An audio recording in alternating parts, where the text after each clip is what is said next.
Hello viewers, আসসালামু আলাইকুম। সবাইকে রমাদান মুবারক। তো ভিউয়ার্স, আজকে আমাদের ইফতারির সিরিয়াল পড়েছে, সেজন্য আজকে আমরা রোজাদার ব্যক্তিদের ইফতারি করাবো।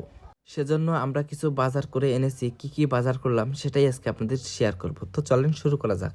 এখানে নিয়েছি 20 কেজি পোলাওর চাউল এবং খেজুর, এটা হচ্ছে খুরমা খেজুর। আর এখানে 200 পিস বিরিয়ানির প্যাকেট। আমরা মূলত বিরিয়ানির আয়োজন করব, তো এখানে আছে বিরিয়ানির সকল মশলা, এখানে আছে সয়াবিন তেল, আর এখানে নিয়েছি 2টা ডেকচি, এটা হচ্ছে টক দই। তো এই রমজান মাসে রোজাদার ব্যক্তিদের ইফতার করানো কিন্তু অনেক অনেক সওয়াবের কাজ। এই রমজান মাসে একজন রোজাদার ব্যক্তিকে ইফতারি করালে একটা রোজা সওয়াব পাওয়া যায়। তো আমরা এখানে কি কি নিয়েছি সেটাই এখন আপনাদেরকে দেখাবো। তো চলেন শুরু করা যাক। তো দর্শক বন্ধুরা, প্রথমে আছে হচ্ছে টক দই, গুঁড়া দুধ।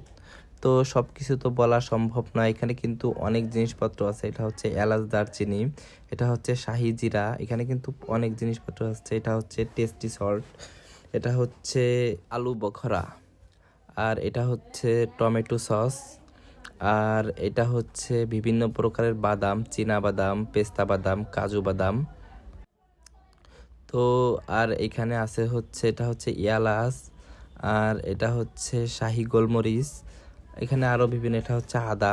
তো দর্শক বন্ধুরা, ভিডিওটা আপনাদের কাছে কেমন লেগেছে অবশ্যই অবশ্যই জানিয়ে দিবেন, এবং একটা ফলো, একটা লাইক, একটা কমেন্ট, একটা শেয়ার করে দিবেন। আল্লাহ হাফেজ, সবাই ভালো থাকবেন, সুস্থ থাকবেন। আসসালামু আলাইকুম।